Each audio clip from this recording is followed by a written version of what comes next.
Hi boys and girls, it's Mrs. Nye, and today I'm going to read you a great book called Giraffes Can't Dance.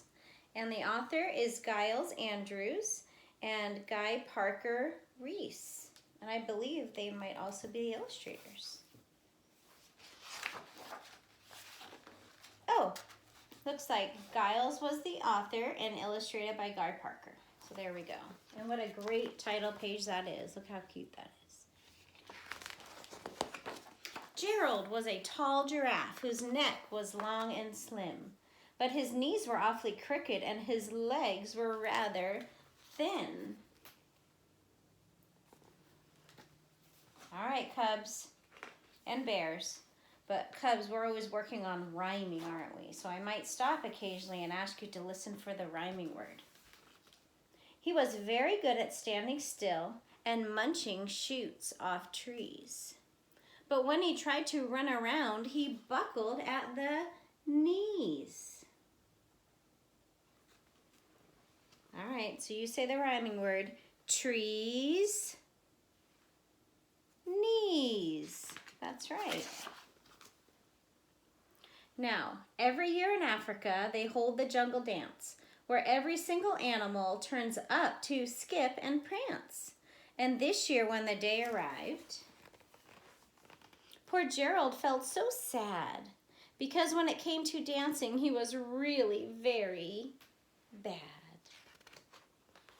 The warthogs started waltzing and the rhinos rock and rolled. The lions danced a tango that was elegant and bold. Rolled, bold.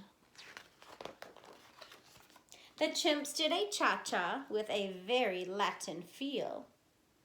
And 8 baboons, they teamed up for a splendid Scottish reel. Gerald swallowed bravely as he walked towards the floor, but the lions saw him coming, and they soon began to roar. Floor, roar. Hey, look at clumsy Gerald, the animals all sneered. Giraffes can't dance, you silly fool. Oh, Gerald, you're so weird. It's so sad. There's Gerald. How do you think he's feeling right now? Embarrassed, scared, nervous. I bet you even said better words than that. Gerald simply froze up. He was rooted to the spot. They're right, he thought, I'm useless. Oh, I feel like such a clot. So he crept off from the dance floor and he started walking home. He'd never felt so sad before, so sad and so alone. Home, alone.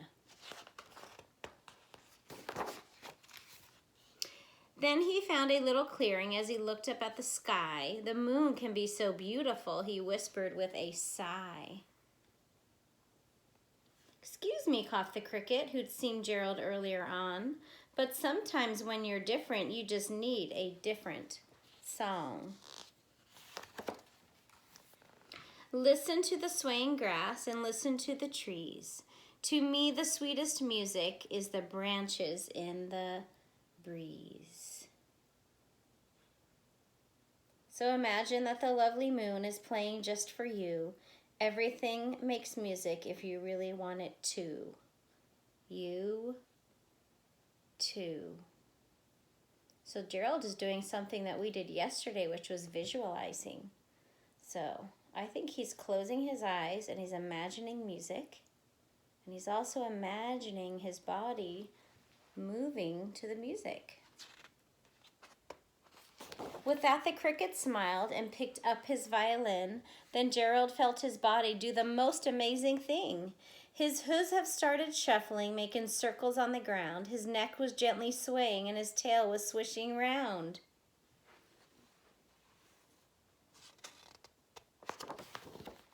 He threw his arms out sideways as he swung them everywhere. Then he did a backward somersault and leapt up in the air. Gerald felt so wonderful, his mouth was open wide. I am dancing, yes, I'm dancing, I am dancing, Gerald cried. All right, how's he feeling now? Say some good wide awake words for me.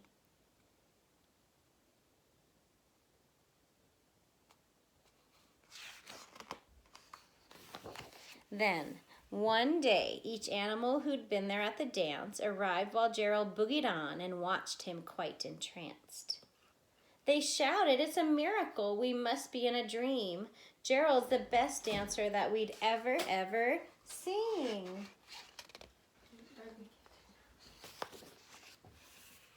How did you learn to dance like that? Please, Gerald, tell us how. But Gerald simply twirled around and finished with a bow.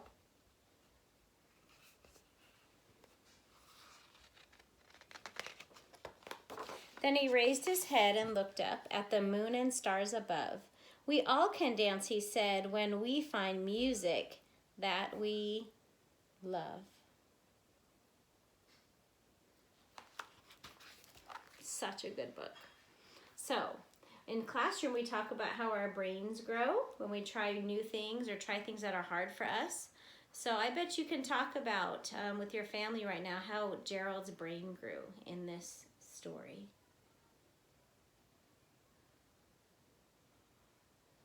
I'd also like you to talk about what was the problem in the story? And how was the problem solved? All right, I hope you enjoyed it. I have to share one quick thing. While I was reading to you, Connor came in and he brought me some breakfast, and it is so fancy. So I have to show you what he made for me. Look at that. Let's see if I can find it here on the camera. Do you see what he made me? A breakfast burrito? Let me turn it around. Look at that. So fancy with the toothpick in it and everything. So I just had to share the love. All right. I will see you tomorrow for another bedtime story. I love you all.